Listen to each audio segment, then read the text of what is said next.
Nosferatu is hitting theaters next month, and my hype and excitement for it just keeps growing and growing and growing. I can't wait to revel in the gothic vibes. So to just keep my excitement up and to keep me in this headspace, I wanted to talk about the gothic genre. I think it's just a full genre at this point. Subgenre seems wrong. So last month I did a quick little video about the history and influence of folk horror as a subgenre. I'll link it up here if you want to check that out. And so I thought I would do something similar, but just with the gothic genre, because like folk horror, gothic horror is one of my favorite types of horror movies, which is another video I did where I ranked horror subgenres, which I'll link up top at some point as well. So to start, the origins of Gothic literature and Gothic film are important in understanding the overarching themes of this genre. Gothic fiction is named for the fascination people had in the early 18th century with Germanic Goths. The Germanic Goths helped to bring about the fall of the Roman Empire, and their subsequent ascendancy was said to be the beginning of the medieval period in Europe. This era was perceived as chaotic, unenlightened, and superstitious. Maybe that sounds a little bit familiar. Thus, the Gothic genre is one that favors emotions, fantasies, fears, thrills, all without reason. So the Gothic subgenre, as it pertains to like storytelling, got its start for all intents and purposes in literature, originating with Horace Walpole's 1764 novel, The Castle of Otranto, as well as the name of the Gothic subgenre referring to the style of architecture, which was typically the setting of these early novels. Obviously, the subgenre has grown since then and has made its way to film. Whatever the medium, Gothic horror is characterized by the threat of the supernatural and the intrusion of the past upon the present. This is reflected in the setting, which typically includes physical reminders of the past, particularly through the use of ruined and decaying buildings.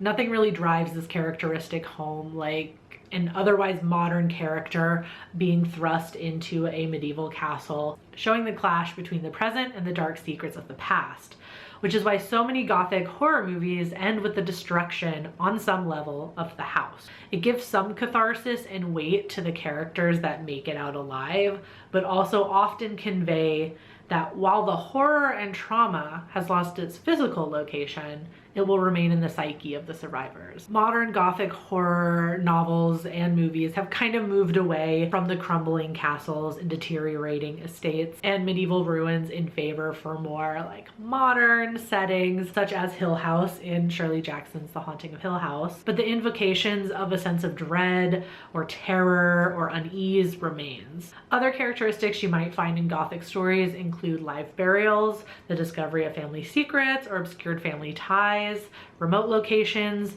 dreams and nightmares, just to name a few. And throughout horror history, there have been ebbs and flows of Gothic movies being released. There was a quote-unquote revival of sorts in the 1950s through the 1960s.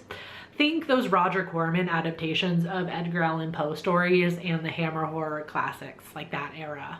That boom eventually gave way to the beginnings of the slasher movie and exploitation horrors of the 1970s with movies like the Texas Chainsaw Massacre or The Last House on the Left, which made the Gothic castles and flowing dresses and dark shadows seem quaint in comparison.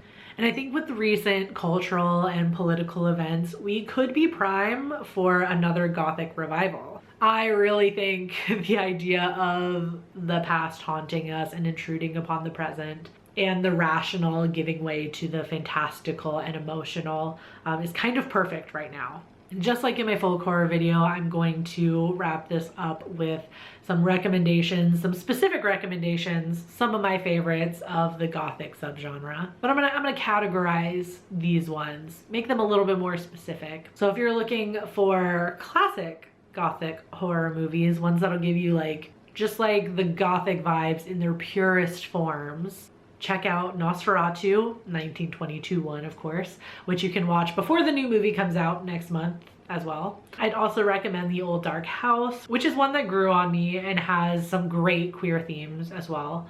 The Innocents with Deborah Kerr, for whatever reason, is always the first movie that comes to mind when I think of the term Gothic horror. And then of course I have to include some adaptations from my favorite horror authors. So first, Edgar Allan Poe. The Raven from 1963 is my favorite adaptation, and The Haunting, also from 1963, remains my favorite Shirley Jackson adaptation so far. When it comes to modern Gothic horror tales, or maybe movies that have been released a little bit more recently, Crimson Peak is, well, peak. I also really like The Woman in Black. It's another adaptation, but it really scared the shit out of me. Like, that one really got to me. The Others is another great example, and one that kind of turns the idea of this haunted old house completely on its head. And The Devil's Backbone is another really great one, and one that I think makes great use of scares during the daytime, which is something you don't often see in Gothic horror movies. Shadows tend to reign supreme. And finally, for some underrated picks, Marrowbone is similar to The Others in how it takes the tropes of Gothic horror and kind of turns them on their head a little bit. Incident in a Ghostland is another one that I feel like I never hear anybody talking about ever, and I think it's a great example of contemporary Gothic horror, and it is so frightening. And finally, The Orphanage is a Gothic horror that I think everybody needs to watch. Now I want to hear from you. Let me know your favorite Gothic horror movies and books, if you want to add on a little extra in the comments. And let me know what other subgenres you'd like to see me cover in these short little videos. I hope you enjoyed this video. If you did, thank you so much. Thank you for being here, and thank you for watching me. I will see you next week with more videos. And next month is December, so expect a lot of wrap-ups and rankings and most anticipated for the new year. That's basically what December is all about for me on this channel. So I will see you soon with that. Until then, stay strange. Bye.